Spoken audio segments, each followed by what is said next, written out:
مبدئيا كده وصلنا لدور نص النهائي في الاولمبياد. ده مش انجاز اول مره نعمله ولا حاجه، اتعمل قبل كده كذا مره، بس اخر مره عملناها كانت من 60 سنه، فلك ان تتخيل الكره ساعتها كانت عامله ازاي. فاحنا ممكن نعتبره ان احنا بنعمله لاول مره. على الورق لا عملناها قبل كده، لكن في الواقع والحقيقه فرحتنا فرحه ان احنا اول مره نعملها، وبالذات ان احنا بنتلكك في وسط الفشل الكروي اللي مصر بتمر بيه بقالها كام سنه عشان نفرح. والرجاله دي لو مش عامله اللي عليها ومجتهده وتعبانه ما كانش ربنا كرمهم بالشكل ده ووصلوا للدور ده او حققوا الانجاز اللي هم وصلوا له ده. منتخب بدل ما يلاقي دعم من الاتحاد بتاعه والاعلام، لا كان بيتعامل بشكل ان هم شويه عيال مطلوب منهم ان هم يروحوا يحضروا البطوله ويرجعوا، مش بنطالبهم باي حاجه تانية. المدرب عايز لعيبه فوق السن معينه، لما الاتحاد فشل ان هو يجيب له اللعيبه دي الناس بدات تنتقد المدرب وتقول له لا يا باشا روح اشتغل باللي معاك، هم دول اكن بالظبط هم رايحين يثبتوا حضور ويجوا. احنا مش طالبين منك حاجه اكتر من كده، احنا مش هنهيئ لك مناخ، احنا مش هنجهز لك حاجه او نعمل لك حاجه زياده احسن لا سمح الله تكون فاكر ان انت رايح تعمل انجاز ولا حاجه. لا يا باشا، انت هتروح زيك زي غيرك تثبت حضور وترجع. فالكلام ده بيتقال ليه؟ عشان اقول ان الفضل بعد ربنا سبحانه وتعالى في الانجاز ده هو للمدرب ومجموعه اللعيبه اللي معاه بس، او المدرب بالجهاز بتاعه ومجموعه اللعيبه اللي معاه بس. اعلاميا الناس لسه بدات تتكلم عليهم وتشكر فيهم لما فزنا على اسبانيا. قبل كده كان في اعلامي بيقول لعيبه الاهلي لو ما راحتش، فالمذيع بيساله بيقول له يا عم طب ما هم لو كملوا في الادوار اللي بعد المجموعات ده هيستدعي ان احنا ناجل الدوري او الاهلي هيكمل من غير اللعيبه بتاعته. قالوا لا يا عم ما تخافش، هم كده كده هيخرجوا من المجموعات. الكلمه دي اتقالت من الكابتن خالد الغندور في استضافه سيف زاهر على منتخب هيشارك في بطوله كمان كام يوم. وقيس على كده اعلاميين كتير. المدرب لو هدد انه يمشي عشان ما بياخدش اللعيبه اللي هو عايزها يتفضل يمشي، احنا محدش يلوي دراعنا، اهم حاجه محدش يبوظ لنا السلطه اللي احنا عاملينها دي. فلما العيال دي تعمل حاجه او الرجاله دي تعمل حاجه فاللي يتسقف له الجهاز الفني واللعيبه بس، ولا اتحاد ولا اعلام ولا اي حد في المنظومه كلها كان واقف جنب الناس دي. لعيبه تقطع في فروتها، لعيبه اتقال عليهم محليين وما ينفعوش، اكتر من لاعب في المنتخب الاولمبي اتقال عليه من الاعلاميين ومن بعض المسؤولين ان اصلا يعني ايه كويس ان انت متاخد ما تفتحش بقك. فلما ينجحوا ما نجيش نزاحم ونخش في الصوره، لا يا باشا هي الصوره هتقفل على الناس دي بس، اللعيبه والجهاز. خلصنا. تعالى بقى اما اقول لك كلمتين عن الماتش ده وماتش السيمي فاينال اللي هيبقى قدام فرنسا. وزي ما شكرت في اللعيبه بشكل عام فانا عايز اقول لكم ان انتوا حطيتوا نفسكم تحت ضغط. يعني اوعى تقول لي اصل دي فرنسا اصل اخسر من فرنسا. انا يا باشا ما كنتش متوقع ان انت تكسب اسبانيا وكسبتها، وما كنتش متوقع ان انت تعدي من دور الثمانيه، بس عشان انت كسبت اسبانيا في المجموعات المرشحه الاول للبطوله عشمتني ان انت ممكن تعدي دور الثمانيه. ولما عديت دور الثمانيه وانت كسبان اسبانيا في المجموعات عشمتني ان انت هتعدي من السيمي فاينل. انت اللي حطيت نفسك في المعضله دي، فحل بقى. ولو ربنا كرم وباذن الله عدينا من السيمي فاينل مش هقبل اقل من ده. بس بلاش نسبق الاحداث ونمشي فيها خطوه خطوه. تعال نتكلم عن شكلنا في ماتش النهارده كان عامل ازاي. خلينا متفقين كده ان احسن ماتش مصر ظهرت فيه في البطوله دي كان ماتش اسبانيا. كان احسن بكتير من ماتش باراجواي. يعني مجمل الماتش بتاع باراجواي احنا ما كانش شكلنا فج، ما كانش شكلنا رايح في داهيه. كان في بعض الغلطات اللي بتحصل سواء بقى في نص الملعب او غلطات دفاعيه اللي كانت كتيره، لكن ككل احنا مش شكلنا فرقه ضعيفه او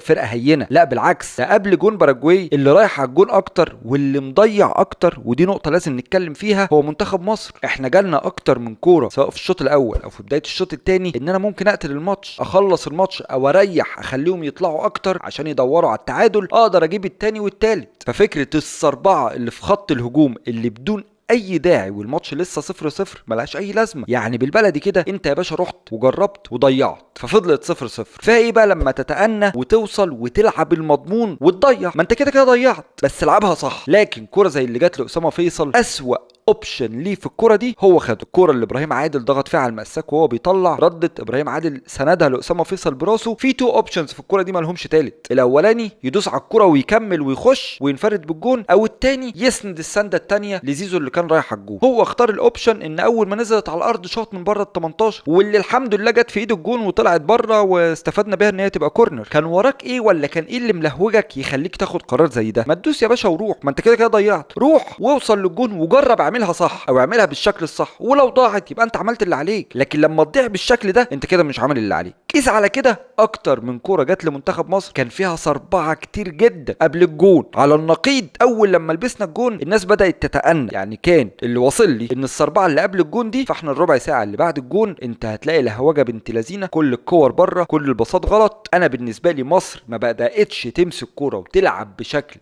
كويس يطمن يحسسك ان انت ممكن تتعادل غير بعد الجون. قبل الجون ما كانتش مديالك الانطباع ده، كانت مديالك ان هي بتلعب فرقه بشكل متزن مش قادر يمثل عليها خطوره الا لما هي بتغلط. باراجواي ما كانتش قادره تمثل علينا خطوره قبل الجون غير لما بنغلط. نفس غلطه الجون، الكره اللي نزلت بين الاثنين مساكين، راح جه كام كره قبلها كده بس هي ايه ربنا كرمهم في دي. لما كنا احنا اللي بنغلط كانت الخطوره بتيجي علينا، لكن باراجواي زنقانه بقى وعامله علينا وايدينا على قلبنا طول الماتش، ده ما كانش حاصل. وهجوميا ما كانتش برضو مصر مدياني انطباع ان انا هقدر اسجل في اي وقت، لا خالص. انا بتكلم قبل جون باراجواي كان كل فين وفين كده اللعيبه توصل كوره مرتده انفراد، ولهوجه اللعيبه في الفينش بتاع الكوره كان يديلك انطباع ان يا باشا الناس دي مش يعني الناس دي حلمها توصل للجون بكوره صح، فالناس دي مش هتقدر. اول لما دخل فينا الجون تحس السكينه نزلت علينا كده، وده كرم من عند ربنا. اللعيبه كانت هاديه بعد الجون في التعامل مع كل كوره، الباس كان بيتنقل من رجل لرجل، ما كانش فيه استعجال، الكوره بتتلعب. ان زيزو يلعب عرضيه زي دي في وقت زي ده برجله الشمال ده دليل على التركيز، وخلينا نقول الثقه بالنفس. مش واحد بيلعب وخلاص ارمي جوه ال 18 وخلاص، لا كره ملعوبه بالمسطره، جواهرجي اللي لعبها. بما ان اتكلمنا على زيزو، فزيزو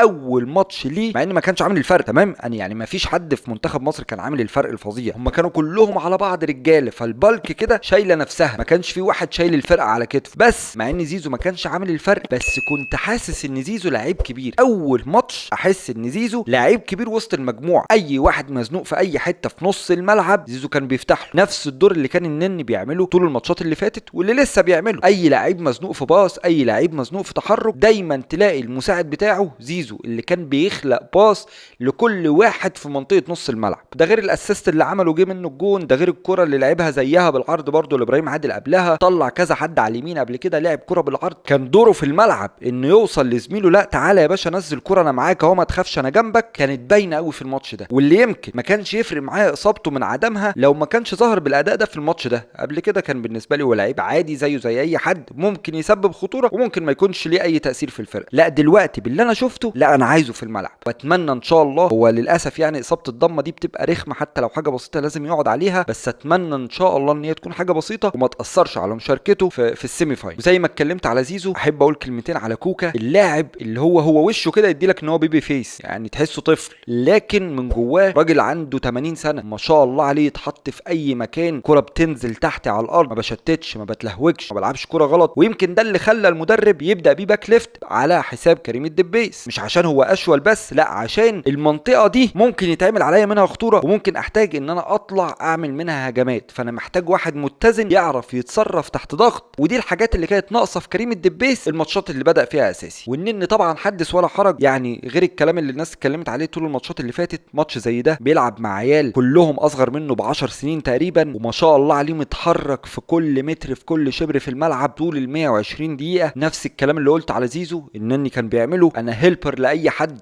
مزنوق، انا بجاي اساعد اي حد مش عارف يخرج بالكوره، اي حد بيغلط، اي حد بيتعمل عليه ضغط النني بيروح يغطي وراه. دوره سواء القيادي او دوره في التخديم على المجموعه بارز قوي. يمكن الحاجات اللي بيبان فيها عيب النني السبرنتات، لو حد بيعدي منه بالسرعه دي خلاص بيتلهوج فيها، دي مش بتاعته. لكن بص كده على اي ماتش اي لاعب بيضغط بتلاقي النني ضاغط معاه، اي لاعب بيلعب باص او بيستلم او بيطفش بتلاقي النني رايح مأمنه في المكان الصح، اي كره بتنزل تانية بتلاقيها نازله على النني، اي كره بترد من ال 18 تلاقيها نازله على النني، او النني اللي بيستلم بيشوط من بره ال 18 تقريبا كل ماتش لازم يشوط له كوره او كورتين، ومش بيشوط عشان يبقى اسمه النني بيشوط، هو بيشوط اللي تتشاط، واللي ما تتشاطش او مش واثق فيها او مش ضامن ان هي هتروح لا بيلعب مع زمايله وبيطلع ده وبيطلع ده. ما شاء الله عليه، اتمنى انه يستمر بالشكل ده. عامل السن وضغط الماتشات او الفرق الصغير اللي بين الماتشات ممكن ياثر عليه، ربنا يحميه من الاصابات ويفضل مكمل بالمستوى ده، عشان بعد ماتش النهارده لعيبه مصر هتفضل لها ماتشين مش ماتش واحد سيمي فاينال، وباذن الله اول وتاني، او لا قدر الله نلعب على الثالث والرابع، بس باذن الله يبقى فيها اول وتاني. دي الاسامي اللي انا كنت حابب اتكلم عليها. اضيف على كده ان انا ما حسيتش ان في واحد مقصر في الملعب، يعني انا مش حاسس ان في واحد ما تنشف يالا ولا استرجل يالا ولا موت نفسك اكتر، كان كله موت نفسه، حتى اللي كان بيغلط. يعني لو اتكلمنا على حسام عبد المجيد اكتر واحد غلط في منتخب مصر واللي لازم فعلا الناس تقعد تتكلم معاه، كوره باص بالعرض حسام عبد المجيد، كوره عاليه تيجي يتصرف فيها صح، الكوره اللي هي يخش يكبس على المهاجم دي بيتصرف فيها صح، الباصات بننقي الكوره ورا بنهدى شويه بننقي الكوره. اكتر من مره الكوره تتقطع في باص بالعرض من حسام عبد المجيد، دي كارثه لازم حد يتكلم معاه فيها، ومع ذلك ما تحسوش مستهتر، ما تحسوش بيتعالى، ما تحسوش عامل حاجه غلط، هي حاجه غلط. ما هو الكلام هتحسه متناقض. يعني هي الباص غلط، لكن قصدي مفيش رعونه، مفيش مياصه كده بالبلدي، لا هو تصرف غلط وخلاص من واحد بيلعب باداء رجولي زيه زي كل اللعيبه اللي بتلعب او اللي نزلت. انا احسن حاجه او اكتر حاجه عجبتني من البدله اللي نزلوا ان مفيش حد نازل لو بوزه، ومع انهم كلهم نازلين في اخر 10 دقايق، مفيش حد نازل بيشوح، مفيش حد نازل مش عاجبه، مفيش حد نازل لا انا نازل هموت نفسي عشان انا نازل لان هو حاسس ان انا هضيف، فانا هضيف. وكلهم عملوا الاضافه، كل واحد من اللي نزلوا ما كانش عنده اي مانع انه يحط رقبته تحت القطر، ما كانش عنده اي مانع انه يطرد عشان دي مصلحه الفريق. ما حسيتش في لاعب سواء من اللي نزلوا او اللي موجودين انه بيفكر في نفسه او مبدي مصلحته على مصلحه الجماعه. لا يا باشا، احنا بنلعب عشان هدف هنوصل له كلنا مع بعض. اسامه فيصل اللي هو المفروض المهاجم بتاع مصر، مش لو بوزو مثلا انه ما بيجيبش جوان، مش لو بوزو انه ما بيتلعبلوش، لا يا باشا، بيروح وبيخدم على ده وبينزل الكره لده، ادواره اللي مطالب بيها بيعملها. وبما اني اتكلمت على بعض الايجابيات، فانا عايز اتكلم على حاجه سلبيه، وهو اسلوب حمزه علاء في التعامل مع المساكين او مع حسام عبد المجيد بالذات. اسلوب ما يصحش حتى لو حسام فعلا كان بيعمل غلطات كارثيه. الانفراد اللي راح عليه سبب الخناقه او سبب الزعيق اللي حصل من حمزه علاء، هي ما كانتش خناقه، لان الكره اللي بعدها لما حسام عبد المجيد طلعها شفنا حمزه راح حضنه ازاي وحضنوا بعض. يعني واضح ان هم قريبين قوي من بعض لدرجه انه يسمح لحمزه علاء انه يعمل كده، يسمح له من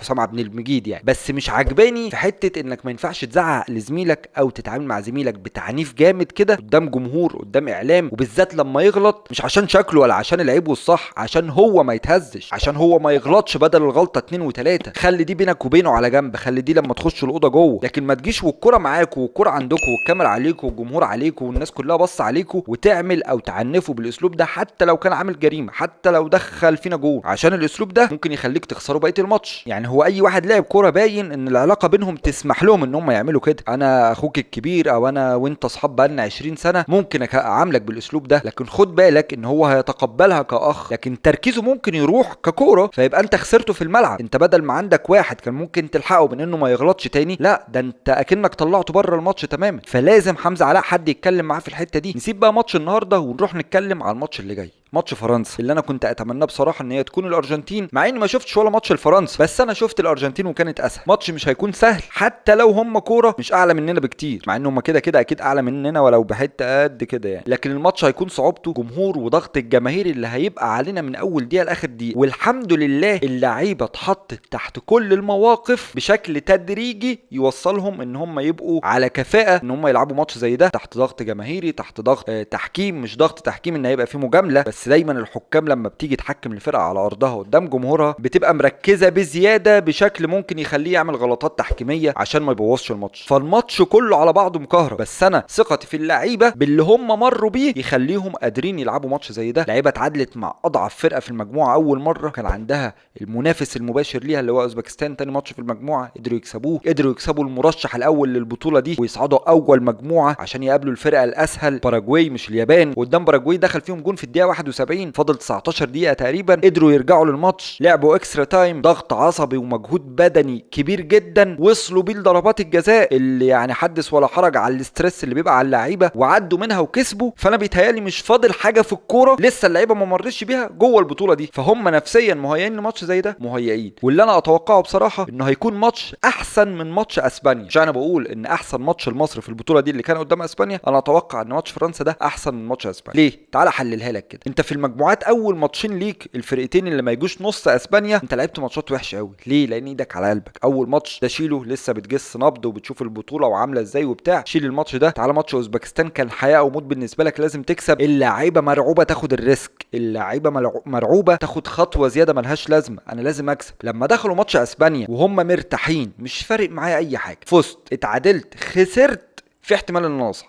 لعبوا كوره مفيش عليهم اي ضغط، انا لسه في البطوله كده كده كده كده هصعد. لعبوا كوره كسبوا اسبانيا وصعدوا اول مجموعه. الماتش اللي بعد اسبانيا ماتش باراجواي، الضغط العصبي اللي كان على اللعيبه ان خسارتك في الماتش ده انت زيك زي اي جيل فات قبل كده، انت بتعدي من المجموعات بتخسر بتاخد شنطك وتروح. الضغط كان مخليهم متكتفين ومتلجمين، وده كان مأثر عليهم وعلى مستواهم في الملعب. اللعيبه ما كانتش بكفاءه ماتش اسبانيا، فلما عدوا منه الحمد لله وصلوا لماتش فرنسا اللي انجاز ما تحققش على مدار ال60 سنه اللي فاتوا. فنفسيا انا وصلت او انا عديت اللي قبلي. وضيف على كده ان انا فزت او خسرت، انا لسه عندي امل ان انا العب على ميدالي. فعشان كده انا متوقع ان ماتش فرنسا اداء لعيبه مصر فيه هيكون احسن من ماتش اسبانيا. مش هيبقى عليهم نفس الضغط اللي كان على ماتش باراجواي النهارده. اللعيبه هتبقى عايزه تلعب كوره، وصلوا المرحله او وصلوا الهدف هم كانوا عايزين يوصلوا له. يعني ثقتي ان انا اشوف اللعيبه رجاله ومستموتين في الملعب ده امر مفروغ منه على مدار كل الماتشات. ففي ماتش فرنسا هلاقيهم مموتين نفسهم في الملعب، او يمكن اكتر من كل الماتشات اللي فاتت. على مستوى الكوره بقى واللي كان بيغلط واللي كان بياخد قرارات غلط واللي كان خايف ياخد الريسك، انا شايف ان في ماتش فرنسا هيكون في تطور كبير عن ماتش باراجواي، واللي اتمنى فيه ان احنا نكون تغلبنا على الاخطاء الدفاعيه اللي عندنا. غلطات